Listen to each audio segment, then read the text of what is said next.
Hello boys and girls, very good morning to all of you. Welcome you all in BEAT, Best Education Academy for Toppers, and this is the lecture number 7, JEE 2022 Final Shots. I hope you all are enjoying the lectures. अभी तक के जो भी 6 lectures हुए हैं उनमें आपने बहुत सारी चीजें सीखी हैं, बहुत सारे कंसेप्ट रिवाइज किए हैं and definitely number of concepts आपने ऐसे नए सीखे हैं जो कि आपको पहले से शायद नहीं पता होंगे और आपने क्वेश्चंस की अप्रोच भी सीखी है कि स्मॉल टाइम इंटरवल, राइट? क्योंकि small time interval delta T से डीटी में कैसे कन्वर्ट करें कि आपको वहां पर एग्जामिनेशन हॉल में सारा का सारा सही कंसेप्ट को सही तरीके से सही जगह पर अप्लाई करना है, यही सीखना है। जो चीज आप प्रैक्टिस से कर चुके हैं, फॉर्मूले आपको सारे याद है, कंसेप्ट आपको सारे पता है और आपने एप्लीकेशन पार्ट अपना इतना स्ट्रांग कर लिया है कि अब आप जेईई में आने वाले सारे क्वेश्चन को बहुत आसानी से सॉल्व कर सकते हैं। इस सीरीज का मकसद है कि फाइनल लैप या फाइनल शॉट के फॉर्म में आपको उन सारे कंसेप्ट को रिवाइज करा दिया जाए, एक साथ दिखा दिया जाए और एक छोटे से आधे घंटे 1 घंटे के सेशन में 2 पार्ट में हम लोग उन सारी चीजों को एक साथ रिवाइज करते हैं। जेईई मेन के एग्जैक्टली किस प्रोफाइल के क्वेश्चंस आते हैं, उनमें क्या रिक्वायर्ड होता है, वो सारी चीजें हम लोग यहां पर सीख रहे हैं। आई होप आप सभी लोग रेडी होंगे। सो without wasting the time let's get started the chapter that is the friction. जैसे कि एनएलएम और फ्रिक्शन वैसे एक में ही होता है, लेकिन मैंने इसको थोड़ा स्ट्रेच करने के लिए आपको ज्यादा नंबर ऑफ क्वेश्चंस मिले, ज्यादा कंसेप्ट मिले, एनएलएम को अलग रखा है और फ्रिक्शन को अलग रखा है। तो एनएलएम 1 और एनएलएम 2 हम लोग 2 पार्ट कर चुके हैं। यहां पर फ्रिक्शन का पहला पार्ट है फ्रिक्शन 1, इसमें भी ऑब्वियसली हम लोग बहुत अच्छे क्वेश्चन सीखने वाले हैं। I hope all of you are ready and I believe that you all here with your copy and pen and you are solving the questions by your own. अपने आप सॉल्व भी कर रहे होंगे, प्रैक्टिस कर रहे होंगे। जो भी चीजें मैं आपको बता रहा हूं, दिखा रहा हूं, सिखा रहा हूं, वो सारी चीजें आप साथ में लिख भी रहे होंगे, यानी कि आप अपने पेन का भरपूर इस्तेमाल कर रहे होंगे। जितना ज्यादा आप इस्तेमाल करेंगे अपने पेन का, अपने दिमाग का, आप उतनी सारी चीजें सीखेंगे। So without wasting the time let's get started and here is your first question in front of you on your screen. The question is as you can say a force I cap plus 4j cap। I hope आपको ij cap और 4j cap ये सारी चीजें आपको पता होंगी बहुत अच्छे से। यहां पर मैं आपको कुछ बता रहा हूं कि x और y इस तरह से दिया हुआ है, अप्लाई हो रहा है, आपसे पूछा गया है फ्रिक्शन फोर्स में या जो फ्रिक्शन के जितने क्वेश्चन होते हैं उसमें गलती होने का चांस बहुत ज्यादा होता है। 100% लोगों ये गलत करते हैं कि जैसे फ्रिक्शन पूछा जाता है आप फ्रिक्शन को म्यू एन लगा देते हो सीधे, म्यू एन। लेकिन म्यू एन जो है वो मैक्सिमम पॉसिबल फ्रिक्शन होता है, मैक्सिमम अवेलेबिलिटी होती है। इतना फोर्स हमारे पास अवेलेबल है, लेकिन क्या इतनी की जरूरत है? अगर जरूरत होगी तो उतना फोर्स लगेगा, अदरवाइज नहीं। यही चीज यहां पर सिखाने के लिए है। जो फोर्स आपको दिखाया जा रहा है इस डायरेक्शन में आप देखो आई कैप है यानी कि 1 है और इस डायरेक्शन में आपने देखा कि 4j कैप है, राइट? यहां पर आई कैप है, 4j कैप है यानी कि 4 न्यूटन है। अभी इसके ऊपर नॉर्मल रिएक्शन नीचे से एक लग रही होगी जिसको आप एन कहोगे, ऊपर की तरफ से इसका mg लगेगा जिसको आप वेट कहोगे। अगर ये 1 kg है तो mg की वैल्यू 10 न्यूटन लगेगी, राइट? अगर हम वर्टिकल इक्विलिब्रियम को देखें तो ऊपर की तरफ जो फोर्सेस हैं, ध्यान से देखिएगा, ऊपर की तरफ आपका ये नॉर्मल रिएक्शन है प्लस 4 है, तो आपको लिखना पड़ेगा n plus 4 is equal to, जो नीचे लग रहा है वो 10 जो इक्विलिब्रियम में है, तो n की वैल्यू यहां पर आ जाती है 6 न्यूटन, राइट? यहां पर आपको 6 न्यूटन ये n नॉर्मल रिएक्शन की वैल्यू मिलती है। I hope everybody is clear with that. That's great. अब आप देखिए कि आपके पास जो फ्रिक्शन फोर्स है, क्या हमें उतने फ्रिक्शन फोर्स की जरूरत है या हमें कुछ और देखना पड़ेगा? अगर आप यहां पर देखेंगे जो फ्रिक्शन फोर्स है, अगर उसको मैक्सिमम वैल्यू देखी जाए तो आपको पता है म्यू इंटू एन होती है। म्यू की वैल्यू आपने देखी कि 0.3 है, एन की वैल्यू आपने यहां से निकाली ये 6 है। अगर आप यहां से एफ मैक्सिमम को देखते हैं तो 1.8, राइट? यहां पे आप 1.8 न्यूटन आपको इस तरह से दिख जाता है। एफ मैक्सिमम वैल्यू है 1.8 न्यूटन। अगर ये मैक्सिमम वैल्यू 1.8 न्यूटन है तो क्या हमें इतना फ्रिक्शन फोर्स मिलेगा या इतना लगेगा? क्योंकि आपको यहां पर ऑप्शन दिया हुआ है, लेकिन आपको चेक करना पड़ेगा क्या हमें इतने फोर्स की जरूरत है। अगर जरूरत होगी तो लगेगा, जरूरत नहीं होगी तो नहीं लगेगा। अब आप देख रहे हैं कि इस डायरेक्शन में आपको अप्लाइड फोर्स जो है वो सिर्फ और सिर्फ 1 न्यूटन है।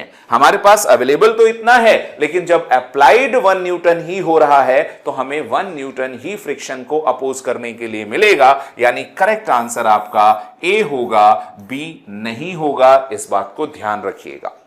राइट। तो फ्रिक्शन के क्वेश्चन में ध्यान रखना है कि मैक्सिमम वैल्यू फ्रिक्शन की म्यू एन होती है, फ्रिक्शन की वैल्यू म्यू एन नहीं होती है। अगर इस तरह से, सॉरी फॉर दैट, अगर इस तरह से चीजें हमको समझ में आती हैं और करेक्ट आंसर मिल जाता है तो हम इसी को सही आंसर मान के आगे चलेंगे। चलिए आगे बढ़ते हैं। अगला क्वेश्चन फिर से, आप ब्लॉक ऑफ मास 2 kg, बहुत ध्यान से देखिएगा।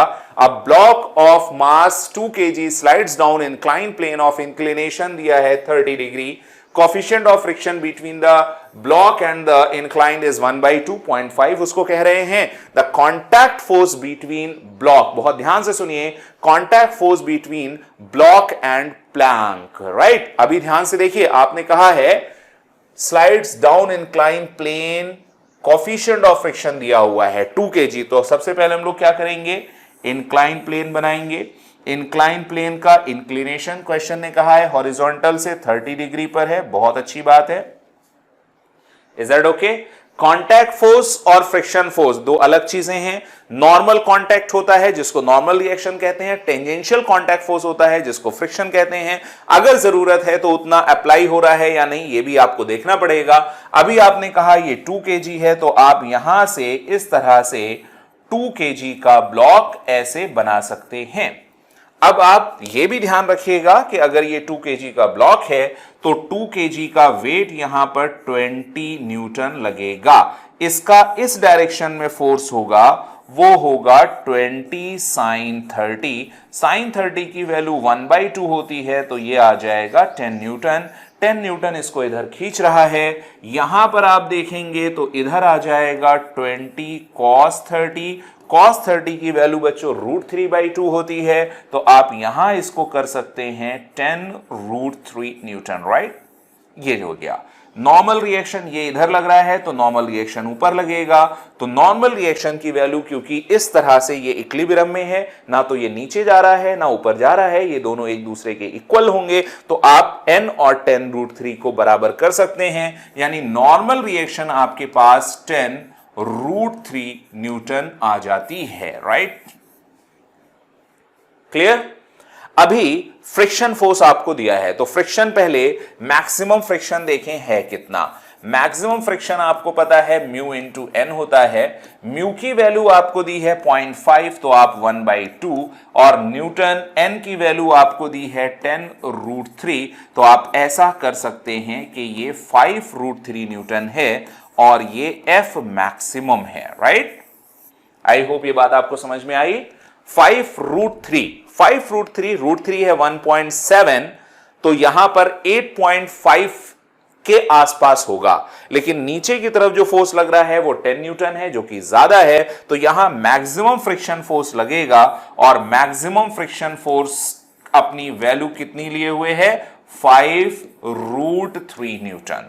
तो 5√3 न्यूटन इस पे टेंजेंशियल कांटेक्ट लग रहा है।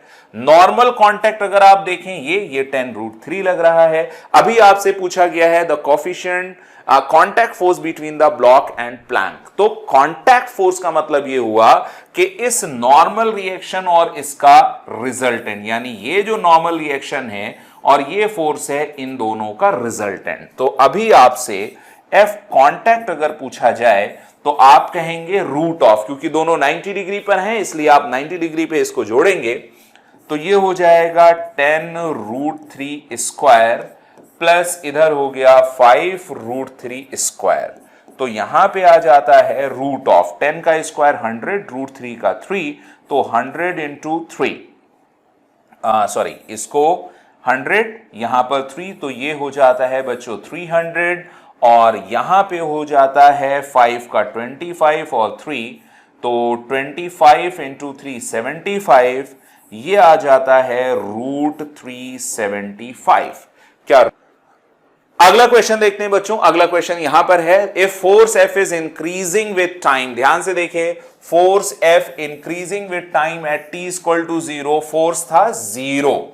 अभी कहा है where will slipping first start, तो जो स्लीपिंग हो रही है वो कहां पर स्टार्ट होगी पहले, क्योंकि इन दोनों के बीच में भी फ्रिक्शन है, इन दोनों के बीच में भी फ्रिक्शन है, इन दोनों के भी बीच में फ्रिक्शन है, तो सबसे कम फ्रिक्शन जहां होगा वहां से स्टार्ट हो जाएगी। तो सबसे कम फ्रिक्शन निकालने के लिए आपको दोनों के बीच में निकालना पड़ेगा। अगर मैं यहां से 3 kg के लिए निकालूं तो इस पे नीचे वेट लग रहा होगा कितना 30, तो ऊपर से इसमें लगेगा N1, इसमें फ्रिक्शन आ जाएगा म्यू N1, तो इसका म्यू है बच्चों 1/2 और N1 की वैल्यू है 30, तो इसके ऊपर मैक्सिमम फ्रिक्शन कितना आ गया बच्चों 15 न्यूटन।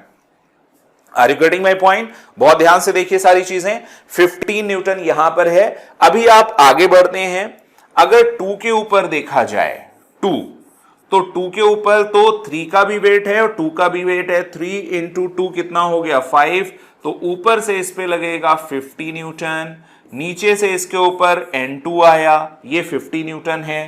तो अगर F2 देखा जाए तो म्यू इंटू N2, अब म्यू की वैल्यू इसमें दी है 0.3, राइट, ये 0.3 है और यहां 50 है, तो ये आ जाएगा बच्चों 75। ध्यान से देखिए 150 सॉरी 550 और इंटू 3 150 और यहां से आपने 0.0 लगा दिया, करेक्ट। तो यहां पर आपको ध्यान से देखिएगा, ये 15 न्यूटन आ गया, यहां पे भी 15 न्यूटन है। कैसे आया था ध्यान दीजिए, 3 ये था और 2 था, यहां पर 3 वैल्यू है तो 15। अब इस 1 के ऊपर कितना वेट टोटल लग रहा होगा 1 2 3, टोटल आ गया 6, तो नीचे इसके ऊपर लग रहा होगा वेट 60। अभी ऊपर की तरफ अगर n देखें तो ये भी लगेगा बच्चों 60 न्यूटन। इसमें फ्रिक्शन कितना होगा, इसको आप म्यू n, यहां पर जो म्यू दिया गया है 0.1 और n की वैल्यू दी है वो है 60, तो ये आ जाएगा 6 न्यूटन। तो जो भी फ्रिक्शन अवेलेबल है जिन दो सरफेसेस के बीच में, तो जो मिनिमम फोर्स अवेलेबल है वो मिनिमम फोर्स आपको दिख रहा है ये 6 न्यूटन, और 6 न्यूटन इनके और इसके बीच में है, यानी कहां होगी, between 3 and 2, between 2 and 1। C part कह रहा है 1 kg एंड ग्राउंड, यानी सबसे पहले जो स्लिपिंग स्टार्ट होगी 1 kg और ग्राउंड के बीच में, क्योंकि इसके बीच में अपोज करने वाला फोर्स सबसे कम है। बाकी इसके बीच में भी 15 है और इसके बीच में भी 15 है, यहां 15 newton that we have calculated, जो कि हम लोग ने कैलकुलेट किया हुआ है। आगे बढ़ते हैं अगले क्वेश्चन की तरफ। अगला क्वेश्चन है, a man is standing on a rough horizontal disc. ध्यान से देखिए, rough horizontal disc rotating with constant angular velocity. Constant angular velocity आपको दी है 5 radian 1 second. At what distance from the centre should he stand so that doesn't slip on the disc, जाके उसमें slip ना हो पाए। तो ध्यान से देखिए कि अगर वो इस तरह से डिस्क रोटेट कर रही है, ध्यान से देखिएगा जरा कि ये सेंटर है और सेंटर पे एक्सिस के अबाउट डिस्क रोटेट कर रही है ओमेगा से, एंड बहुत ध्यान से देखिए, let me change the colour one more time, yes, see this. अगर वो r डिस्टेंस पर यहां पर कोई मास m खड़ा होता है, तो इसके ऊपर अगर हम डिस्क के ऊपर खड़े होकर देखें, ऑब्जर्वर यहां देखें, तो इस पे एक शूडो फोर्स लगेगा। अगर ये डिस्टेंस इसकी r है तो शूडो फोर्स लगेगा mr ओमेगा स्क्वायर। ये शूडो फोर्स उसको स्लिप कराने की कोशिश करेगा, बाहर निकालने की, बाहर फेंकने की कोशिश करेगा। बचाएगा कौन? बचाएगा फ्रिक्शन फोर्स। तो फ्रिक्शन फोर्स किधर होगा? इधर। अब आप देखें ये कब बचेगा? जब friction force m r omega square को बैलेंस करे। फ्रिक्शन फोर्स कितना होगा? म्यू एम जी, और यहां आ जाएगा mu m g maximum possible friction, right, क्योंकि हम मैक्सिमम की बात कर रहे हैं, तो वो मैक्सिमम पॉसिबल फ्रिक्शन होगा जो उसको रोकने की कोशिश करेगा, और उसको मूव कौन करा रहा होगा? M r omega square. तो अभी आप यहां से क्या करेंगे? m और m को कैंसिल करेंगे। यहां से आपको r की वैल्यू चाहिए, r इज इक्वल टू, ध्यान दीजिएगा, mu divided by omega square, mu divided by omega square, और म्यू की वैल्यू यहां पर दी हुई है कितनी? 0.5, इसको 1/2 कहेंगे। ओमेगा की वैल्यू आपको दी हुई है कितनी? 5, तो 5 का स्क्वायर 25 हो जाएगा। इसको लिखेंगे 1/50 आर की वैल्यू, और ये मीटर में आएगी। क्लियर। अब यहां पर मीटर के फॉर्म में दी हुई है, तो सबसे पहले हम लोग यहां से नहीं जाएगा पॉइंट, राइट। तो अभी यहां से 1.02 मीटर, तो 0.0 और जी होगा, तो यहां एक जी भी आएगा, यहां पर जी आएगा तो यहां पर एक 10 आ जाएगा, 10 आ जाएगा तो यहां 10 से मल्टीप्लाई होगा, तो ये हो जाएगा 0.2 मीटर। यस, जी छूट गया था, तो 0.2 मीटर, तो करेक्ट आंसर बच्चों इसका ए हो जाएगा, right. I hope everybody got it, इसमें कोई प्रॉब्लम नहीं है। 0.2 आपने देख लिया है, आगे बढ़ते हैं। ए इसका आंसर होगा। अगला क्वेश्चन बच्चों यहां से है, बहुत ही प्यारा और सुंदर सा क्वेश्चन है, और इस क्वेश्चन में अक्सर सभी लोगों से गड़बड़ी होती है और इसका गलत आंसर आता है। ध्यान से देखें, ये बेल्ट इधर v स्पीड से जा रही है, राइट, और आपने इसको अपोजिट डायरेक्शन में v नॉट से फेंका है, राइट। पूछा गया है कि v नॉट की वैल्यू क्या होनी चाहिए, मतलब जिससे आपने इसको फेंका है, with what minimum velocity should block be projected from left end A, यहां से फेंकना है, और ये बेल्ट जो कन्वेयर बेल्ट जिसको बोलते हैं, ये अपोजिट जा रही है। कन्वेयर बेल्ट वाले क्वेश्चन में ज्यादातर गलतियां होती हैं, तो इसलिए मैं आपको यहां पे बता रहा हूं, क्योंकि बहुत बार आप ऐसा सोचेंगे कि हम इस बेल्ट पे खड़े होके देखें, तो बेल्ट पे खड़े होकर देखेंगे तो इसकी स्पीड इधर और इसकी स्पीड इधर, यानी इसकी relative speed v not plus v मिलेगी। लेकिन बेल्ट पे ये L से ज्यादा डिस्टेंस, इसको अल्टीमेटली यहां से यहां पहुंचना है, तो बेल्ट स्लिप हो रही है, तो बेल्ट पे ये ज्यादा डिस्टेंस ट्रेवल करेगा, तो आप ये with respect to belt solve करने की कोशिश बिल्कुल ना करें इस तरह के क्वेश्चन को, क्योंकि बेल्ट पे जो डिस्टेंस कवर हो रही होगी वो ज्यादा कवर हो रही होगी। इसलिए आपको करना क्या है, बहुत ध्यान से देखिए, इसको इधर फेंका है, इसको इधर है, तो ये इसको स्लिपिंग होगी, डेफिनेटली स्लिपिंग होगी। अगर स्लिपिंग होगी तो स्लिपिंग में इसके ऊपर m मास है, पीछे की तरफ फ्रिक्शन फोर्स लगेगा, और उस फ्रिक्शन फोर्स की वैल्यू होगी म्यू जी, जिससे इस पे इस डायरेक्शन में एक्सीलरेशन मिलेगा f डिवाइडेड बाई m। जैसे ही आप f डिवाइडेड बाई m करेंगे तो ये वैल्यू होगी म्यू जी, यानी इसको डेक्सीलरेशन, डायरेक्शन ले लें, अपोजिट है, तो एक डेक्सीलरेशन मिलेगा minus of mu g. I hope ये बात आपको समझ में आ रही है। अगर ये अपोजिट डायरेक्शन में इसके पास डेक्सीलरेशन है, तो वो डेक्सीलरेशन इसको, इस वेलोसिटी को अपोज करेगा। अब इसको ग्राउंड से आप देखें तो ग्राउंड के रिस्पेक्ट में यहां पहुंचना है, वेलोसिटी v नॉट है, डेक्सीलरेशन आपको म्यू जी है, और कह रहा है यहां पहुंचे, यानी यहां पर आके रेस्ट में हो जाए, तो v square is equal to u square plus 2as करेंगे, फाइनल वेलोसिटी 0 हो जाए, 0 ग्राउंड के रिस्पेक्ट में, ध्यान रखिएगा, ग्राउंड के रिस्पेक्ट में 0 हो जाए, और ग्राउंड के ही रिस्पेक्ट में कितनी वेलोसिटी से आ रहा था, v नॉट स्क्वायर से, माइनस, क्योंकि अपोजिट डायरेक्शन में है 2, ये हो गया म्यू इंटू जी, और डिस्टेंस यहां से यहां ट्रैवल करनी है l, और इससे v नॉट की वैल्यू आ जाती है √2 mu G L, right.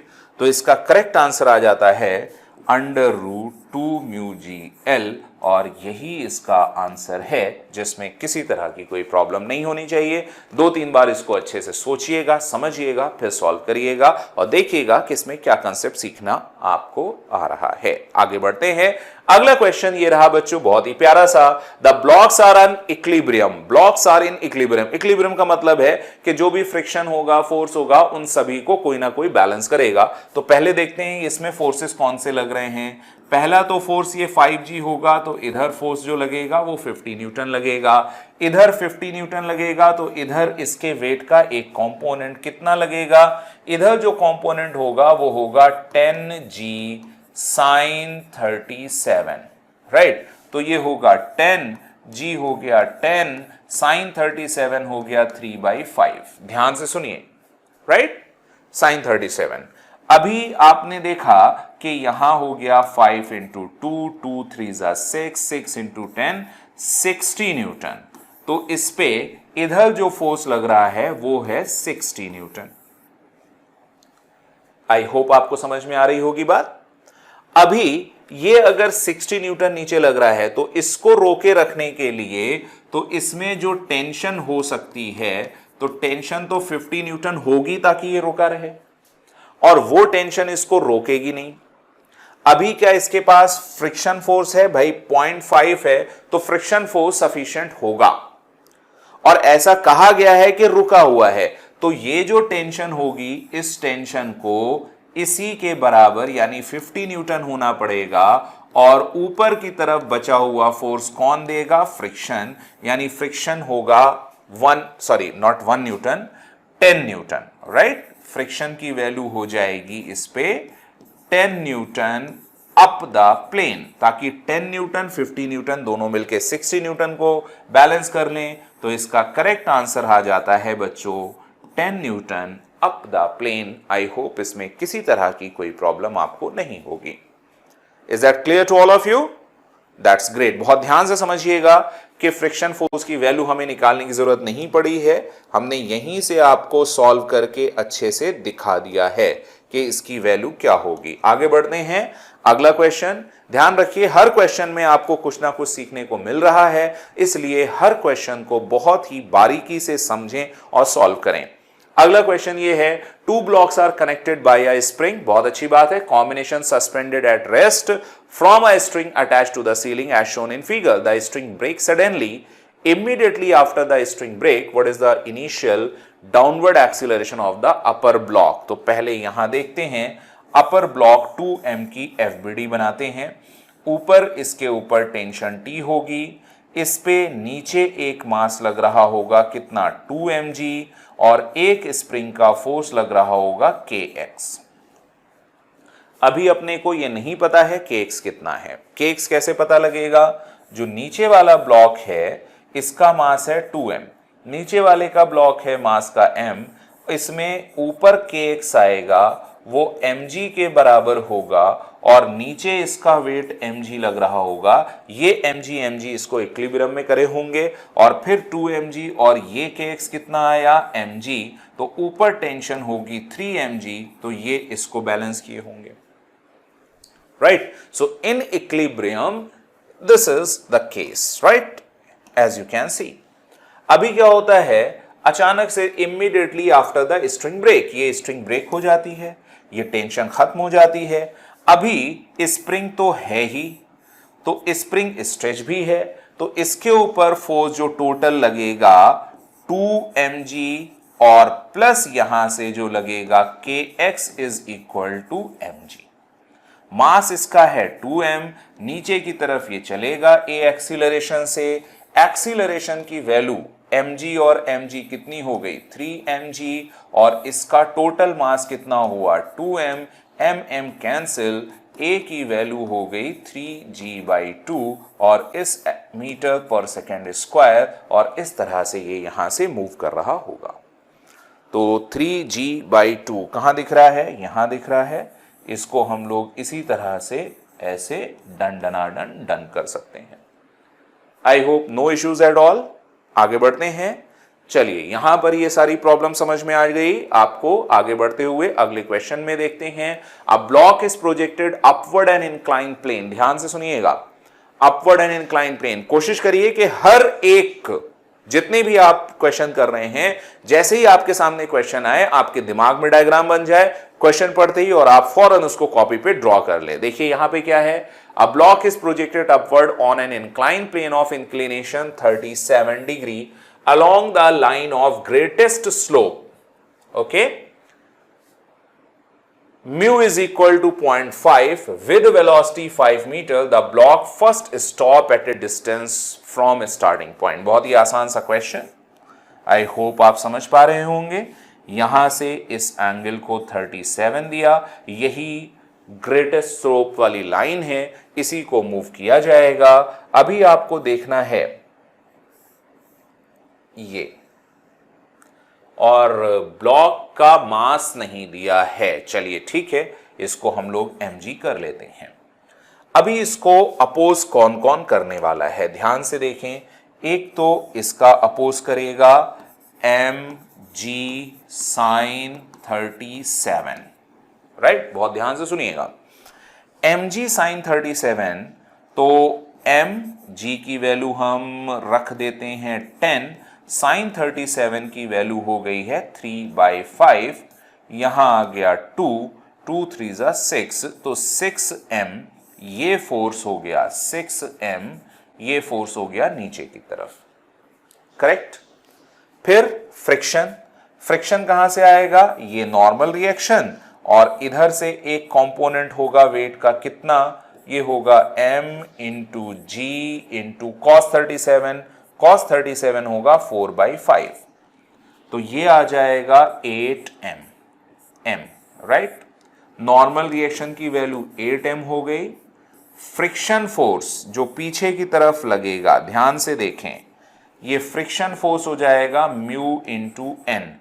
Mu की वैल्यू है आपको देखी, ये 1/2, 0.5 है तो 1/2, और ये वैल्यू है 8m, तो फ्रिक्शन फोर्स की वैल्यू हो जाती है 4m। तो इसको अपोज करने वाले फोर्सेस हैं 6m प्लस, ध्यान से देखिए, फ्रिक्शन वाला 4m, और फिर आपने इसको एक वेलोसिटी दे दी है ऊपर। वेलोसिटी कितनी दी है, वेलोसिटी दी है 5 मीटर पर सेकेंड, तो ये 5 मीटर पर सेकेंड की वेलोसिटी से फेंका। तो अब इसको आप सॉल्व करें कि 5 मीटर पर सेकेंड की वेलोसिटी है, इसका एक्सीलरेशन है, डिस्टेंस कितनी ट्रैवल करेगी, बहुत आसानी से, क्योंकि इसका जो एक्सीलरेशन हो जाएगा वो 6m plus 4m divided by mass, acceleration हो गया 10, m कैंसिल हो गया, 10 मीटर पर सेकेंड स्क्वायर। इनिशियल वेलोसिटी है 5, फॉर्मूला लगाया जा सकता है v square is equal to u square plus 2as, s along the incline cover करनी है, पता करनी है। फाइनल वेलोसिटी 0 हो जाती है, इनिशियल वेलोसिटी u है, और u की वैल्यू आपने 5 का स्क्वायर किया तो 25 माइनस ट्वाइस, एक्सीलरेशन आपने देखा तो ये हो गया 10 इंटू s, s डिस्प्लेसमेंट है, that we have to find, तो s की वैल्यू यहां से 25 डिवाइडेड बाय 20। आई होप आपको समझ में आ रहा है। अगर आप 25 का हाफ कर दें तो 12.5 डिवाइडेड बाई 10 आएगा, और फिर यहां से s is equal to 1.25 metre, ये आंसर आता है। तो 1.25 मीटर इसका करेक्ट आंसर ए है, और इस तरह से आपको इसका करेक्ट आंसर मिल गया। एक बार सॉल्यूशन देख लें किस किस तरह से और किस अप्रोच से आपने इसको सॉल्व किया है, and it will be very helpful for all of you. Is it clear to all? चलिए आगे बढ़ते हैं। अगला क्वेश्चन बहुत ही प्यारा सा, block B of mass 100 kg, ध्यान दें 100 kg, rest on a rough surface, friction of coefficient 1/3, rope is tied to the block B as shown in figure, maximum acceleration with which a boy 25 kg can climbs on the rope without making the block moves। अच्छा, block move क्यों करेगा, ये बंदा ऊपर चढ़ेगा तो इसमें develop होगी एक टेंशन। बहुत ध्यान से सुनिएगा, इस टेंशन के होंगे दो कंपोनेंट, ध्यान से सुनिए, दो कंपोनेंट जो होंगे, एक कंपोनेंट इधर होगा, इसको कहा जाएगा t cos 37। t cos 37 की वैल्यू है, ध्यान दीजिए, cos 37 की वैल्यू होती है 4/5, तो ये हो जाएगा 4t/5।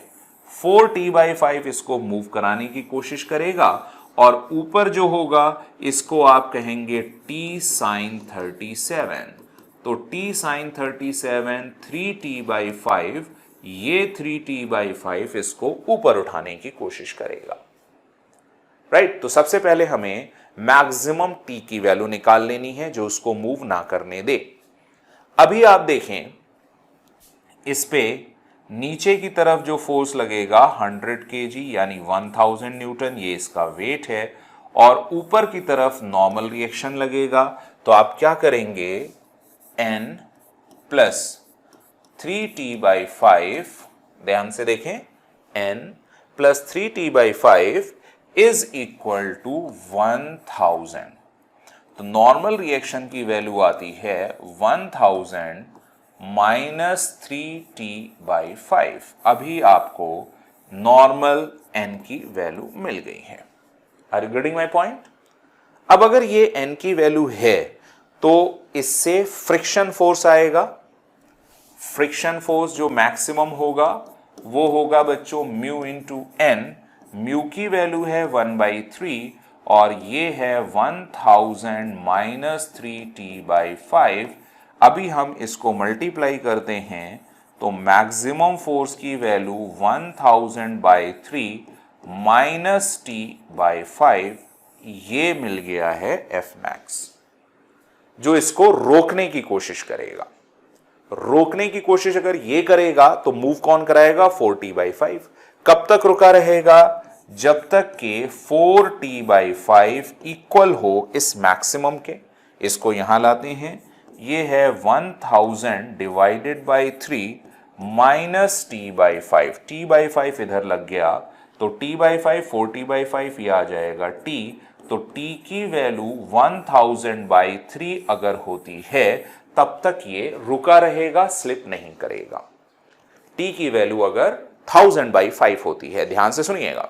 अब ये t कहां से आएगा? इसके लिए आपको ब्लॉक, ये जो बॉय है इसके एक्सीलरेशन आपने पूछा है ना, यहां से देखिए क्वेश्चन ने, maximum acceleration with which a boy 25 kg can climbs on the rope.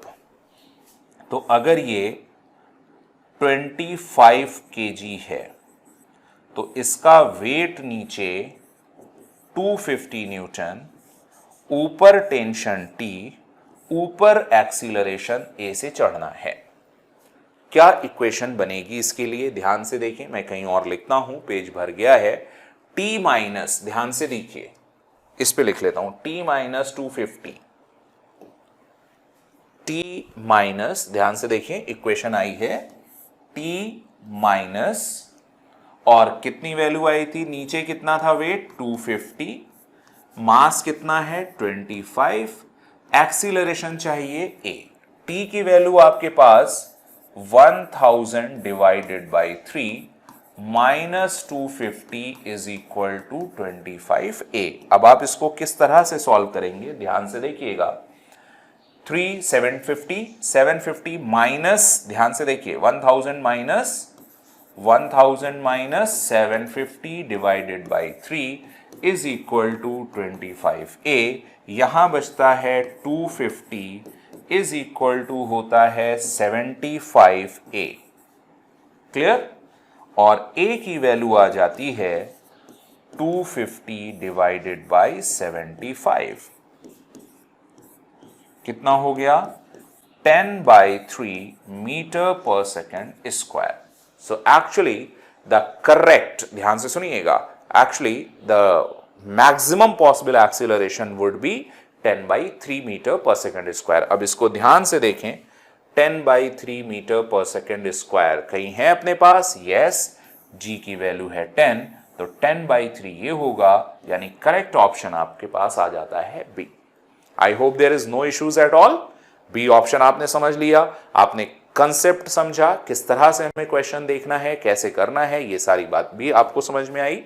आगे चलते हैं, अगला क्वेश्चन एक दिया हुआ है कि हमें system shown in figure release, तो A1 A2 A3, A1 A2 दो ही वैल्यूज चाहिए। 1 किसको लिया है, 2 किसको लिया है, ये अपने को नहीं पता है, लेकिन फिर भी एक बार सॉल्व करके देखते हैं।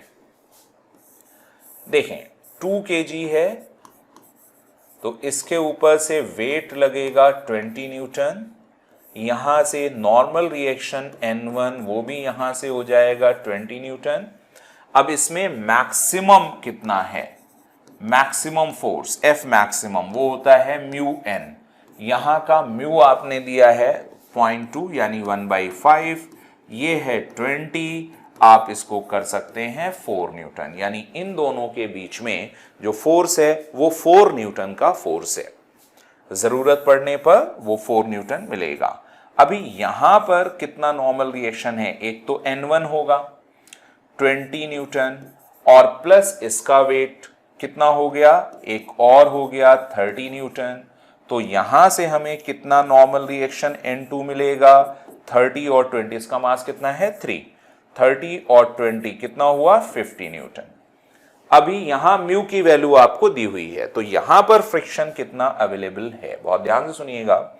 यहां पे जो फ्रिक्शन अवेलेबल है वो friction mu into N, mu की वैल्यू है 0.1 इंटू एन की वैल्यू है 50, तो ये आ जाता है 5 न्यूटन। ऐसे देखें, ये आ जाता है 5 न्यूटन।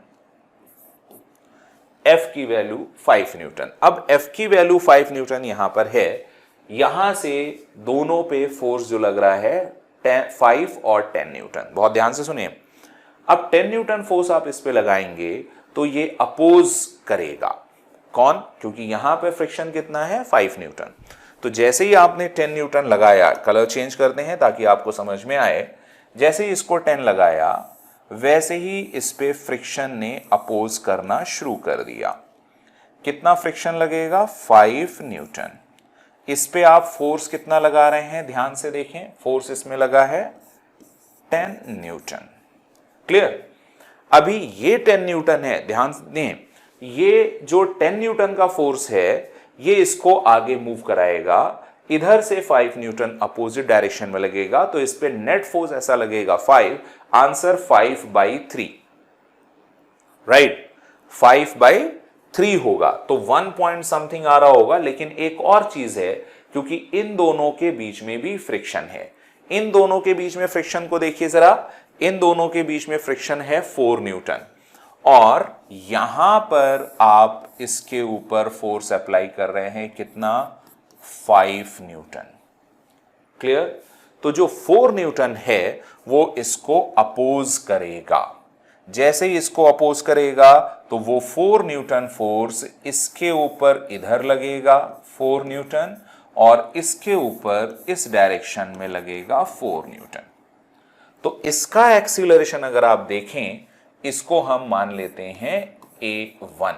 तो A1 कितना हो जाएगा 5 - 4 डिवाइडेड बाई 2, यानी 0 पॉइंट, मतलब 1/2, 0.5 मीटर पर सेकेंड स्क्वायर, 0.5 मीटर पर सेकेंड स्क्वायर। इसके ऊपर क्या होगा कि यहां पर 10 और 4 कितना हो गया 14, 14 में से 5 माइनस। अभी इसका एक्सीलरेशन अगर हम A2 लेते हैं तो ये फोर्स फॉरवर्ड डायरेक्शन में है 14, ये अपोजिट डायरेक्शन में है, तो A2 आप कैसे सॉल्व करेंगे, 14 - 5 अपोजिट है, ये फ्रिक्शन फोर्स अपोजिट है, राइट, डिवाइडेड बाय यहां से आ गया 3, इसका मास रखा यहां से, आपके पास आ गया 9/3 इज इक्वल टू 3 मीटर पर सेकेंड स्क्वायर, यानी A2 की वैल्यू 3 होगी, A1 की वैल्यू 5.5 होगी, और ये करेक्ट आंसर हमको यहां से मिल जाता है, जिसको हम लोग डन डनाडन डी बोलेंगे, राइट।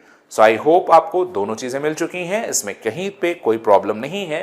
क्या और क्वेश्चन है? यस, एक और है, देखते हैं। ये भी बहुत प्यारा सा क्वेश्चन है। A small block of mass m projected horizontally with speed u, where friction coefficient between block and plane is given by mu is equal to cx, यानी x डिपेंडेंट है। अभी कहा है कि x is the displacement of the block on plane, find maximum distance covered, और with speed u से project किया जाता है। चलिए मैं यहां पे आपको इस क्वेश्चन को और अच्छे से बताता हूं।